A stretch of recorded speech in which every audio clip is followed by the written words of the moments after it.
Hello everyone, welcome back. So this is the chapter 5, object oriented programming.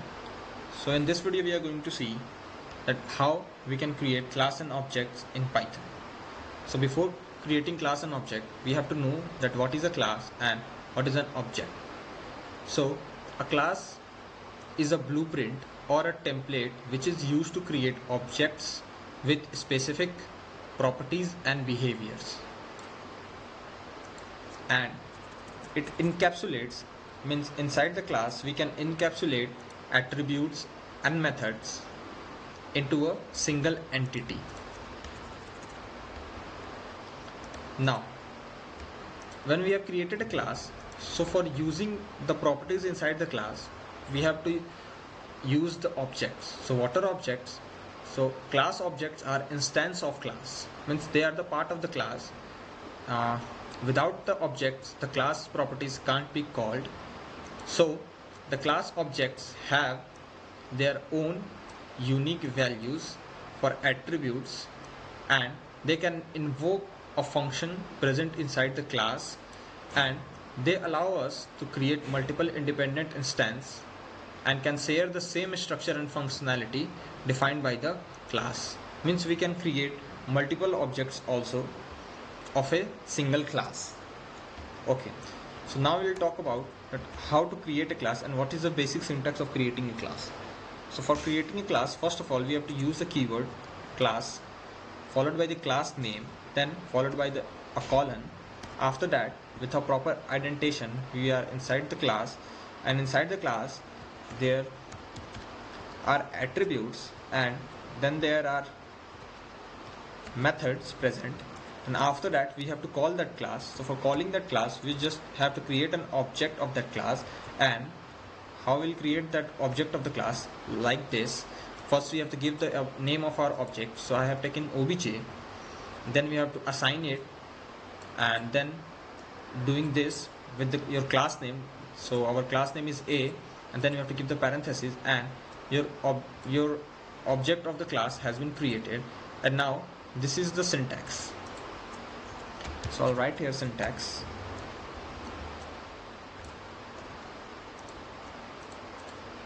And now we'll see that how we can create an empty class. So I'll just create a class with a name A, and simply I'll write pass. So suppose when we have a need to create a class, but we don't know that what to give inside that class, or at that time we have nothing to put inside that class. So we'll just create that class and we'll just write pass inside that class. And what will happen when we'll execute the code, you'll see that it has executed successfully, but nothing has been performed because this class has been created, but inside that class we have make an empty class. You have made an empty class. Now this was about the empty class, that how we can create an empty class.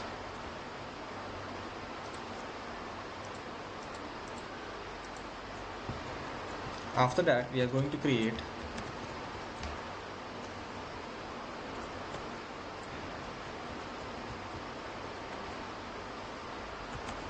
after this we are going to see a simple class, that how a simple class is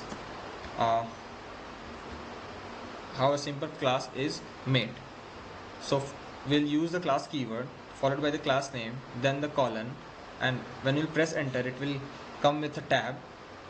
Now in that indentation we have to write the attributes name. So I am taking age, and I'm giving a value 20 to it.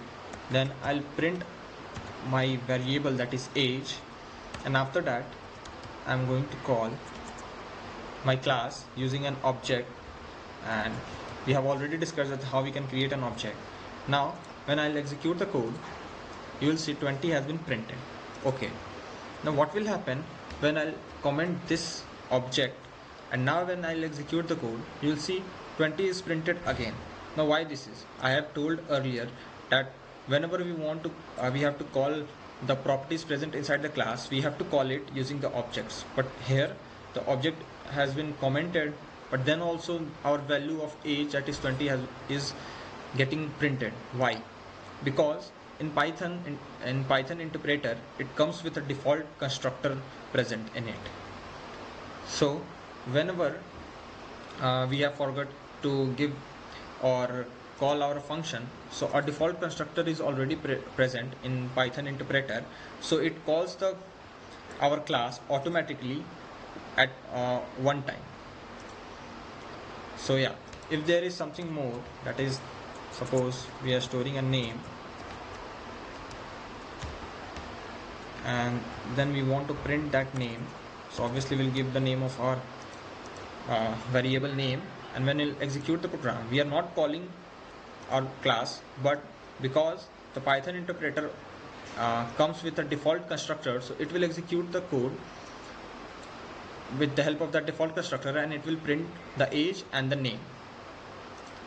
Now this was about the default constructor, so I'll write here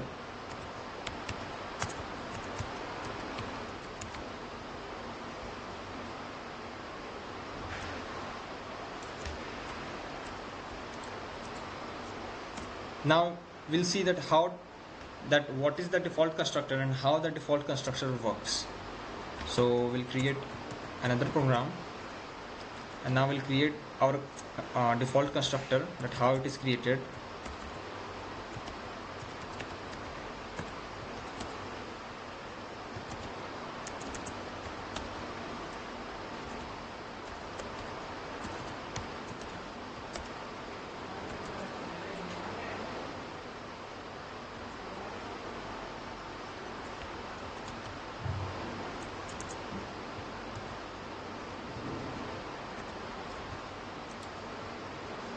Now you have seen I've created a function using the def keyword.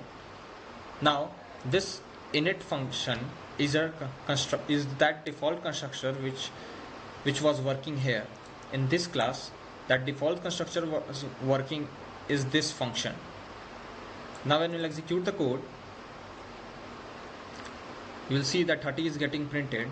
So this was the function. Now when we have created that function, that constructor with ourselves, so when we'll uncomment this object calling, and when we'll execute the program, so you'll see the program is executing, but at that time when we have created that constructor with ourselves, then we have to call that function with the help of the object. If we'll not call it, so you'll see it not get print, the 30 did not get printed.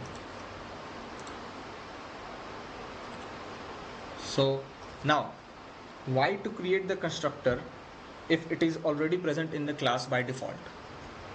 So why it is necessary, why is it important to create this function? Because we have seen here that when we have not executed the program, means when we have not called our object with the help of the default constructor, it's only get printed one time.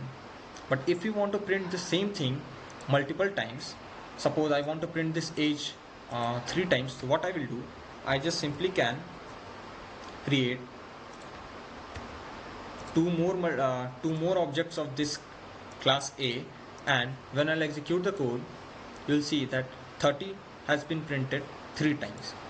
So yeah, this is the use of creating this constructor. So we can call our program multiple times by creating multiple objects.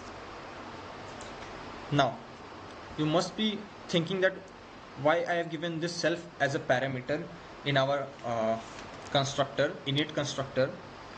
So because this self is a reference parameter which is referring to the current object. So suppose when this object is getting called, so this self is referring to this obj. Now after that, this object work has been finished, so it will come to this object obj2. So this self will refer to this obj2. Then the work of this obj2 is finished, then it will come to this obj3. So this self is a reference parameter which refers to the current object which is working. So I hope you have understood why we use the self as a parameter in the functions. Now there are multiple ways in which we can call our function. or we can create the objects, or we can create or we can call the properties of our class. So we'll see that. So for that we have to again create a class. Then I'll give a simple age, that is 40. Then I'll print it, and now you will see the first one is, which we have seen already, that is this, by you creating an object A. And after that, the second one is that we can use the print function, and inside the print function we can give obj, and we can directly call our attribute, that is age.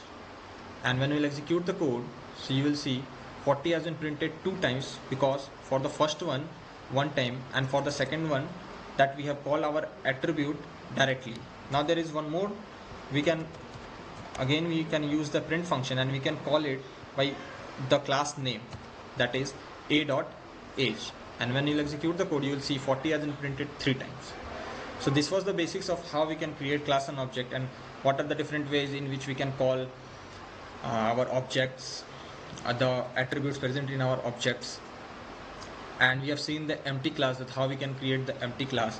Then we have seen that how default constructor works. So that's all for this video. We'll see you in the next video. Thanks for watching the video.